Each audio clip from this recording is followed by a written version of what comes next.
Like many fellow collectors, I have fallen in love with the strange beauty of the cracked spines and yellow pages and insane cover art of the vintage horror time period. And today, I have pulled some of my favorite covers off the shelves to show to you guys.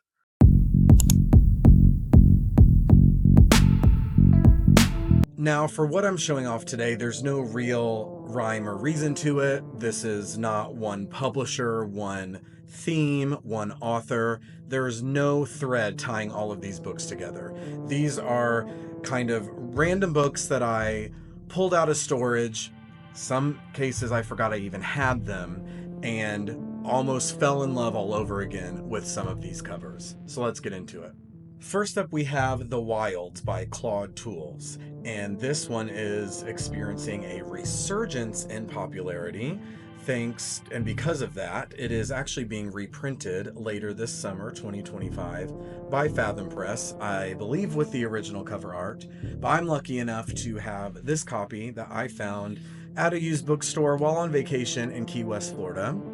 And as you can see here, some collectors might think this is ridiculous, but I have kept the original price tag on there. One, as a very pleasant reminder that I got this for 99 cents, but also it says Key West Island Book, so this is also a sort of souvenir from that trip. The Wilds is kind of a survival horror story. I'm not going to read the synopsis to you because if you're anything like me, you really don't like being read to, so I will try as much as I can on this channel to spare you guys from that. But basically, these people are in the Sierra Nevada where the Donner Party died, and they are having like a party weekend in the mountains. But something happens, and the back cover synopsis doesn't really give us much information as to what happens. We just know that something terrible happens and that their happy outing becomes an orgy of horror. So I'm really looking forward to reading this one. This is one I definitely forgot I had, or I would have broken it out of storage sooner. So I will definitely be reading this pretty soon, especially because it's getting a lot of buzz lately. I was really surprised, pleasantly surprised to find out that I had this original paperback copy. Dawn of the Vampire by William Hill. I mean, look at this cover. I feel like anybody who owns this book probably bought it for the cover alone. I mean, don't consider myself much of an art person, but the photography and the lighting of that cover and the model himself, I mean, I really do think this is one of my favorite book covers of all time. Definitely my favorite horror cover, but one of my favorite covers of all time. My copy's in okay shape. There's some spine creases, but again, like I said, like most of us, I picked this up for the cover alone. But after reading the back cover, this one actually sounds pretty good. Obviously, it's a vampire story, but this horde of vampires was their graves were trapped under some sort of lake, and I believe the lake gets drained, which allows the vampires to escape from their coffins, and then they break free to feed and wreak havoc on this town. This looks like a pretty long read. The text is pretty small. So again, because it's so long, I'm hoping it's not a typical vampire story, but I am very tempted to read this simply because of the cover. But if anything, even if I never get to this one's not very high on my list of ones to read. But if I ever get to it, or if I don't ever get to it, I'm happy to display this one. Next up, Cheron by Sharon Combs. I actually have two copies of this one, and then I also have the copy published by Zebra that has the iconic skeleton cover and a dress, and the skeleton is carrying a parasol. I have read this one. It's one of my favorite reads from the time period. I featured it on another video of my channel, which I will link for you guys, but I completely forgot that I had this alternative version. I like the Zebra cover better, but you have to appreciate the artistry in this one as well. Next, Sins of the Flesh by Don and Jay Davis. This one has some great step back art. My copy's in pretty decent condition. There's some wear and tear on the spine here, but there's some creases, but they're not terribly obvious. But this is in pretty great condition. This one's not high on my list to read either, but there has always been a lot of buzz about this one, so I assume it's pretty good. I picked this up because I was lucky enough to find it, and like I said, it has a lot of buzz around it, so I may one day actually read this. Sins of the Flesh seems to be about some monster whose mother sequesters him to a root cellar and keeps him there through some curse or some magic of some sort, and then the mother, when she's eventually dying, so the powers that kept the sun trapped away are fading, and so the sun is about to break out. Midnight by John Russo. Totally just bought this one for the cover. I mean, how can you go wrong with a skull with a candle in it? This one seems to be about some little kids that learn how to summon demons through their grandfather. Honestly, it sounds a little bit boring to me. I probably will never read this, but gotta love that cover. Whipping Boy by John Byrne. This one is about some little kid that supposedly is born of some miracle, has some sort of miraculous powers, that takes a dark turn, and some bad things happen. Again, I don't know much about this one. I personally am not in a huge rush to read this, but there's a lot of buzz about this one over the years. Everyone seems to love it, so maybe one day I'll give it a chance. Playmates by J.N. Williamson. I will probably never read this one. It is about some little girl that has imaginary friends, playmates, if you will, who turn out to be demonic in some way. But I read The Longest Night by J.N. Williamson earlier this year and really did not like it. It was a great concept, but it drug a little too much for me. I found myself bored at times. I've heard from others that that is a common theme with J.N. Williamson and his writing, so I probably will never read this, but I love the artistry of that cover. Next, we have more of a medical thriller, Cradle Kill by S.A. Hillman.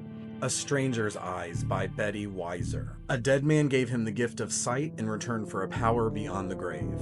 I love stories about people coming back from the dead. Not so much zombie stories. I feel like those are a little boring to me now after how that theme has been completely exhausted in both books and movies. But I don't think this one is technically about zombies. So this one, when I pulled it out of storage, really caught my eye. I've never read anything by Betty Weiser before, if there even is anything else from her, so I may be checking this one out soon. Dark Places by Thomas Altman. This one is more of domestic horror about some family where the husband has some dark, if you will, secrets that starts to tear the family apart. Seems to be some other negative characters involved aside from the husband. I love, as I've mentioned before on this channel, I love more realistic horror. This seems to be that. Again, I don't really know because I don't know much about this one, but I get the impression it's going to be more like realistic domestic horror,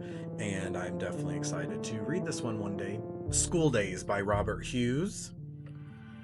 Prank Night by David Robbins. I've heard this one is excellent from a few people.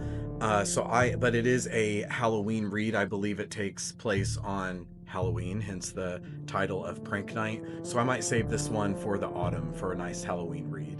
Bring on the Night by J. and John Davis, same authors of Sins of the Flesh.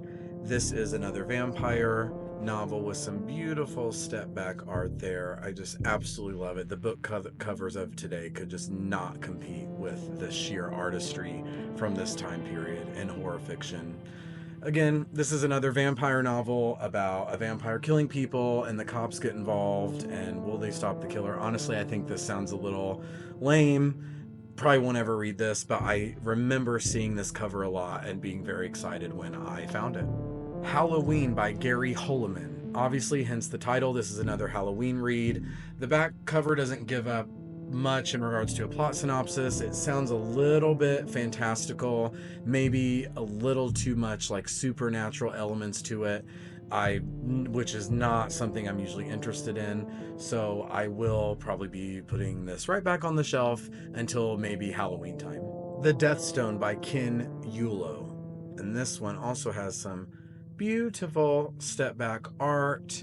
This one is, I feel like everybody has this one. It just doesn't seem up my alley. I mean, everybody has it. Everyone seems to love this one, but I really don't know if I'll ever read it. I just bought it for the cover because it's a little bit of folk horror, lots of supernatural elements. This family is in the Rocky Mountains and they encounter this village with strange customs, and I think the wife starts to have visions. I'm trying not to be too close-minded because the fact that so many people like this one makes me a bit curious, but I just know it's not something I would usually enjoy, so who knows if I will ever get to it. Next, probably the best cover of all time, one of my favorites, Nightlife by Jack Ellis. I mean, look at that. You just do not get anything better, and it wraps around to the spine. This is another vampire novel. For some reason, I have a lot of vampire novels in my collection. I'm finding out, even though it's not my favorite.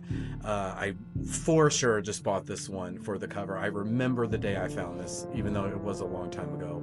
Totally bought it for the cover with no intention of reading it. 100% will be reading this one. It is an icon of the genre of the time period, and that is Carry On Comfort by Dan Simmons. I believe this is another vampire novel. It is quite the epic, as we can see from the length here, and I will definitely be reading it now that I have rediscovered it in my collection. Midnight Sun by Ramsey Campbell. This next one is a medical thriller published by Zebra, and that is Fertility Rights by Faye Zachary. My cover is in not very good shape, and I'm not really into medical thrillers, but this one, I really enjoy the cover. The Legacy by John Coyne. Spectres by J.M. Dillard. Next up, we have Deathbringer by Dana Reed. Earlier this summer, I read The Gatekeeper by Dana Reed and really liked it, so I was excited to find another title of hers in my collection. This one is about a serial killer in a town, but there is a pretty interesting list of suspects based on the back cover. It could be, the murderer could be a hideously deformed child in his mother's basement. It could be a voodoo priest who can call forth the dead, or the driver of this mysterious black van. And there also seems to be some supernatural, maybe zombie elements to this. I'm legitimately intrigued by this one, and knowing that I enjoyed The Gatekeeper so much, I will definitely be putting this one high on my list. I love a home invasion or kidnapping story. Again, it's in that realm of realistic horror that I tend to prefer, and this seems to be just that. It is The Captors by John Ferris. I'm definitely reading this one as soon as I possibly can, and that is The Shoemaker by Flora Schreiber. This one has some wonderful step-back art, and it is about the patriarch of a family who has multiple personalities. One side of him is the loving family man, typical suburban father, and the other one, as the back cover puts it, was a lover who needed images of bloody violence to maintain his sexual potency. And he tortures his children. He has some borderline inappropriate relationship with his daughter, it sounds like. And he uses his son to help him murder and assault people. That all of this is just from the back cover. I mean, there's a lot in this short paragraph plot synopsis. Very exciting. And that's all I am showing off today. This is a very small selection of my overall collection of vintage horror. You guys have seen in other videos, you know, the typical titles that we all have, and I did not want to show those off today. I wanted to show you kind of the more obscure, random finds that oftentimes when I did find them in the bookstore, I didn't really know what they were, or maybe hadn't heard of them. I definitely have a lot of those, so that is where I pulled from for today. Definitely let me know in the comments if you've read any of these, especially the ones that I said I'm probably not going to read, like some of those vampire stories. I truly value other people's opinions, and I strive to not be too close-minded. I find myself reading the back cover synopsis and immediately writing it off like, okay, it's a cool cover, but I'm not ever going to read this. I'm not going to like it. And I love when I'm wrong. I love when people convince me to try something out that I have initially written off, and in some cases it can turn out to be some of my favorite reads. So I 100% want you guys to tell me if any of these on this list I need to move straight to the top of my to be read list. Please be sure to like and subscribe, and until next time, have a good one.